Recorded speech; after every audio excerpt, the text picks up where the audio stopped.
Do you see someone running over the finishing line of an Ironman? Do you picture a woman? Our next speaker is a marketing nerd to the bones. She not only holds a PhD in marketing, but she marketed everything from consumer goods to digital brands. Schrei vor Glück. She came up with that expression when she worked where? Zalando, exactly. Since 4 years, she's now CMO at Raisin, one of the leading fintechs in Germany. In her talk, she will show you how they carefully orchestrated multiple marketing channels in order to create incredibly successful marketing campaigns. Please give a warm welcome to Dr. Saskia Appelhoff.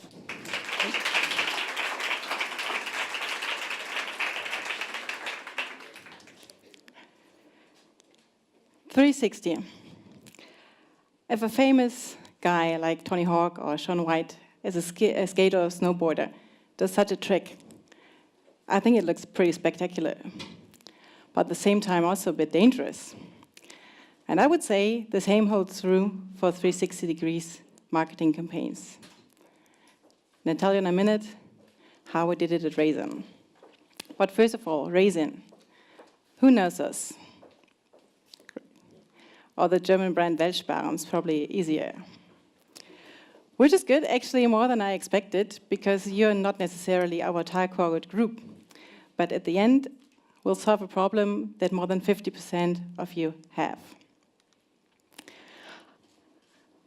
Do you remember those cute little piggy banks? And that's actually how I got to start my savings. Because I was 6 years old and my grandma took me to the local Sparkasse, where she went to every beginning of the month to collect her retirement money, to take it home and store it safely between her nightgowns. Well, that's one way to do it. Eventually, I ended up here, also not very fancy, but still very effective back then. And you would be surprised how many people still use this kind of thing. Obviously not the book itself, but this way of saving. But what's saving worth nowadays? And I would like to ask the question, I don't know if you can read it, but how much interest rates do you get if you put your money in for 1 year into an account, don't touch it, get it back at the end of 1 year? How much interest rates do you get? Is it A, 0.03%, B, 0.3%, or C, 3%? So quick raise for hands. A. Okay, majority still. B? Yeah, and C, the brave ones? So sadly enough, it's A. So you literally get no interest rate at all if you put your money in. But at the same time, how did the Germans save? And Germany is like the biggest country for savers, so Germans love to save.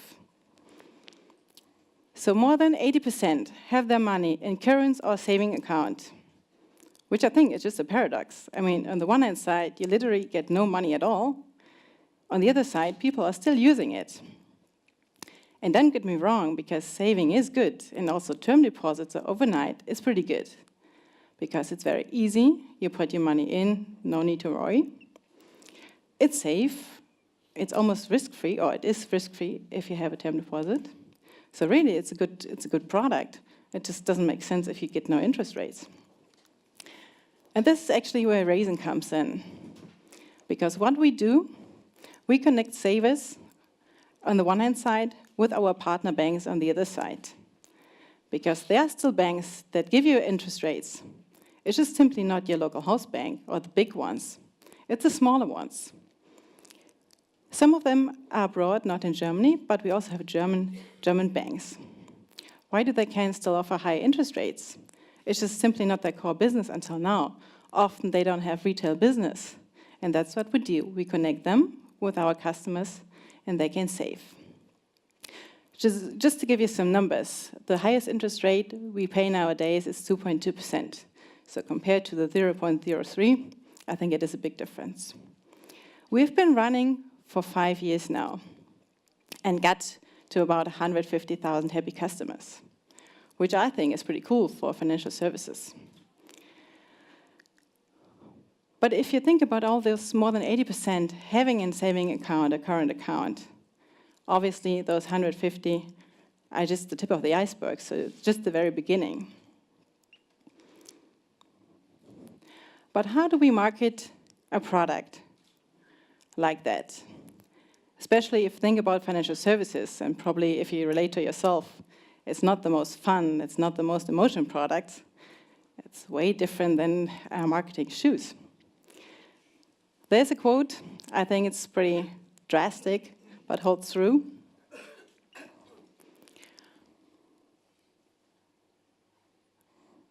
So if you have rather random people working in your mouth than taking care of your savings, then marketing really is a tough cookie.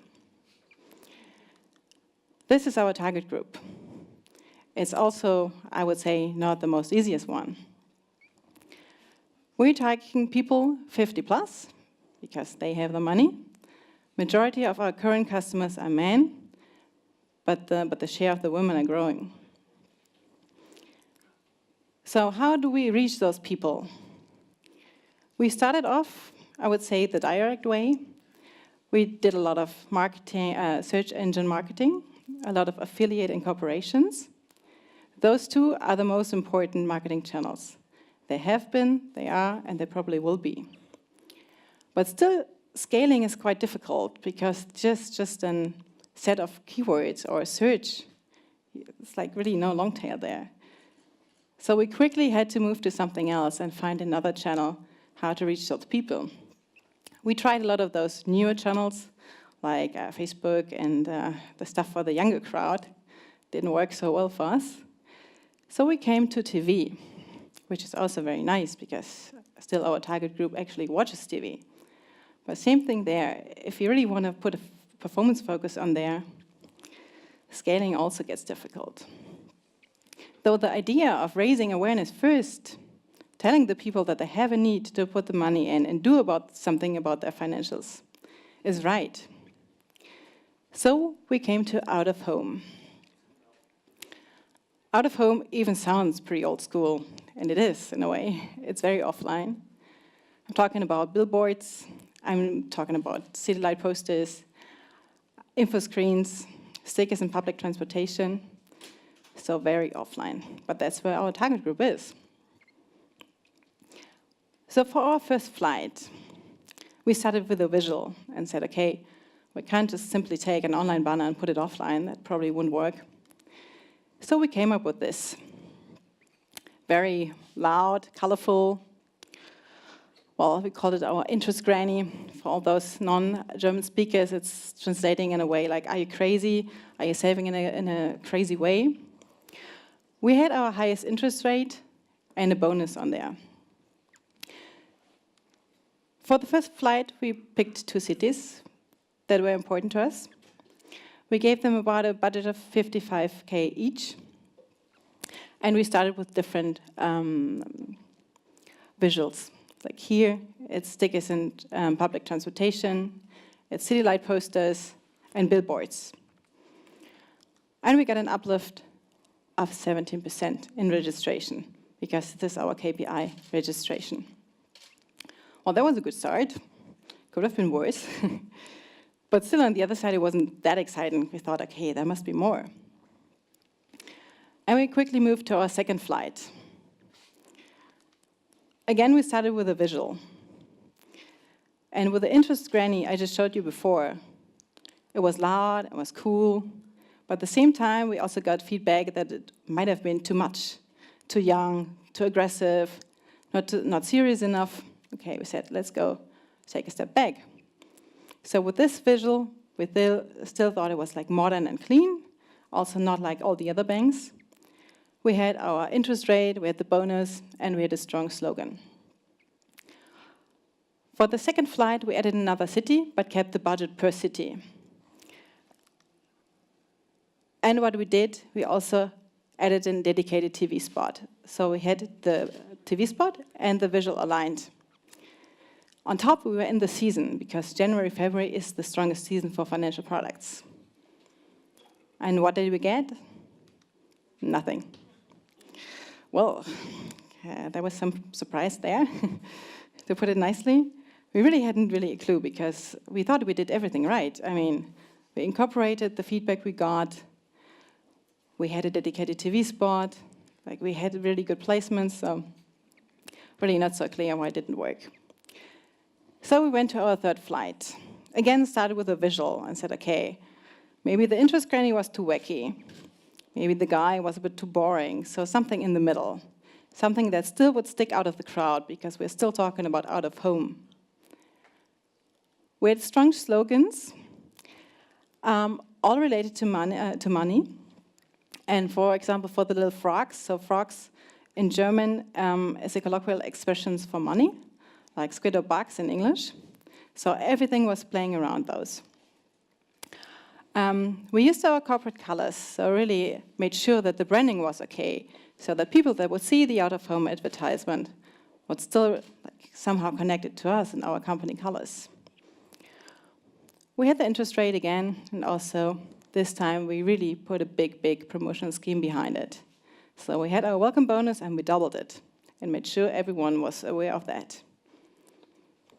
On top of that, we had 5 cities with about the same budget here per city. You can see here a city light. And we even had a dedicated TV spot.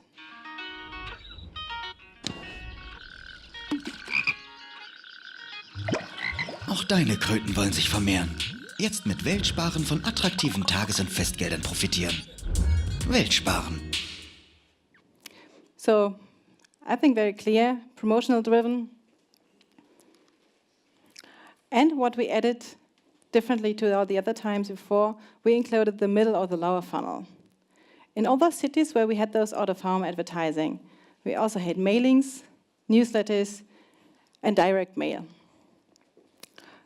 Then we made sure that we had those frogs on the homepage as well. So this time you literally couldn't miss the frogs. They were all over. But really make sure that we moved the people through the funnel.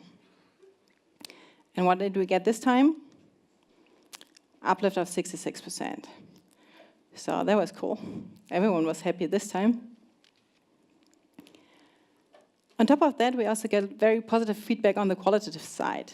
We got a lot of pictures, people calling customer service because they're also not so online there, so calling customer service saying, okay, I saw you, very good feedback on that side. Even the brand awareness, which we measure like once a year, moved by 6%.